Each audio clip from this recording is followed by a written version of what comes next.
Sort of feeling going to this game? Excited, energized and focused.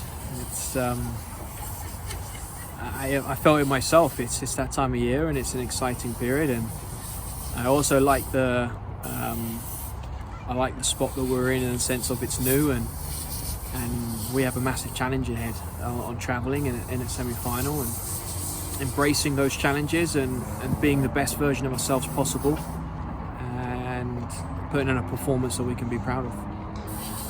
You talked a little bit about it after the game, but in terms of, not necessarily getting the goals in the last 5 or 6 games, has that been a focus in practice, or is it something where you're telling them just keep doing what you're doing, the goals will come? Scoring goals has been a focus since we met in March. The most important part is we're creating those chances, and that the full game meant against Washington, I'm sure things tactically will be different and how we set up, but the game in the phases of the game were managed well, that we were able to create chances from multiple situations, and we created them, and we need to continue to create them, and we got some real winners here, and we know people. We got players who know how to score goals, and no doubt if we're creating chances, the ball will hopefully end up in the back of the net. You obviously have players on this team that have been top of the league for years in terms of goals, assists, those kind of numbers. Is there more you need to maybe get players like Lindsay, Tobin to maybe even Sink to sort of, put it in a little bit higher gear for playoffs? I don't think I have to do anything to get any of this lot into a higher gear.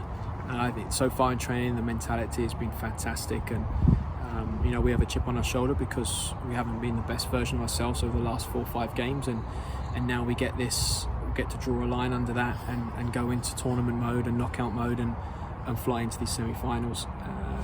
And I think when you're talking through the names, I think a strength of ours is we got multiple goal scorers. I think it was periods of this season.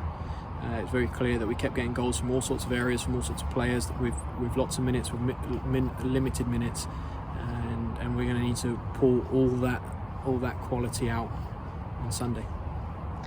How's the team in terms of their health going to this game? Are there any injuries? A few small knocks, without being specific, but I hope and feel confident everyone will be fully available. It's been tough, obviously, on some of the internationals returning from some tough travel. No different for Chicago or the other 2 playoff teams. Confident that everyone will be available to play. Looking back at the season, obviously, through the end of the World Cup period, like you said over the weekend, it was almost a perfect season. You guys were doing so well in first place. When you look at the time since then, how do you sort of evaluate the season, and were there challenges? I know you guys were prepared for it, but were there challenges that were greater than you were expecting? The short version is we need to go into a deep reflection analysis after the postseason at those periods. I think in February, I've recalled it multiple times during the season, preparing players, preparing staff. Our most difficult period was always going to be that period when everyone returns and everyone's in different places. But it's the same for all teams in the league. There's a couple that have the quantity of players away, and look at the quantity of players away, but also quantity of players that went through different emotions.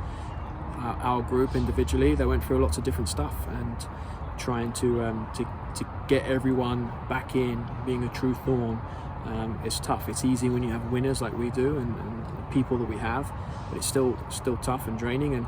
But that's the same for every player in this league. Our reflection and our analysis of this that happens at postseason, it starts with me and the staff and how we can be better and how we can grow, and then we have to look at other areas, and without doubt there'll be plenty of lessons that we need to learn from for the years ahead, including next year with the Olympics. Looking ahead to this weekend, what do you need to do specifically to shut down Sam Kerr? Obviously that's a question every time you play Chicago, but given how many goals she scored. Yeah, she's obviously a very dangerous and exciting player, and it's tough. It's not going to be a 1-person, 3-person. It's going to be a team. It's about cutting as much off at source as possible, and then when she gets her moments, trying to keep her as quiet as possible. And then there's the moments you cross your fingers and close your eyes for a split second and hope that she misses. It's the reality of it because she's class. But for us, it's for us being defensive, it's about every player doing their role and doing their job. And the only time that that any forward from the opposition are getting opportunities is if we haven't been better up the pitch. So we need to make sure we limit the opportunities in our defensive final third, and then we have to deal with it when it is there.